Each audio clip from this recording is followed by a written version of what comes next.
Ni gini puade ri purang atau ngena kalimat la ilaha illallah dahalal jannah. Maka de gaga onronna sangadinna surga pamasina pung Allah Ta'ala. Ia naruidi ialah gurung. Narikko dirapi rotomateta menghadapi sakaratnya. Jangan tinggalkan ajak kisalai. Kenapa? Karena di situ mi puncaknya setan ingin mengalami orang mati. Supaya orang mati ini tidak bisa mengucapkan la ilaha illallah. Maka tia kerangi punania tahu ni pamadang. Oh, maksud ni bahasa seliku. Oh, ada yang tahu? Mana? Oh, mana ya. Oke, baik.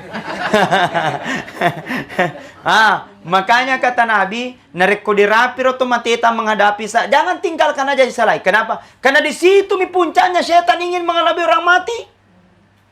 Maka jangan darah. Kalau ada orang di Pamadang, bagusnya salat luar biasa sedekahnya, pulang balik ke tanah suci, Senin Kamis dia puasa sunat, tapi ketika menghadapi sakaratnya tidak bisa mengucapkan la. Kenapa? Karena itu setan kata Nabi 41 kali berubah mukanya itu setan. Dipak kita lah mati. Kadang datang seperti orang tuanya, kadang datang seperti neneknya, kadang datang seperti istrinya. Ternyata yang datang bukan kakeknya, bukan istrinya. Yang datang setan ingin mengalami orang mati supaya orang mati ini tidak bisa mengucapkan la ilaha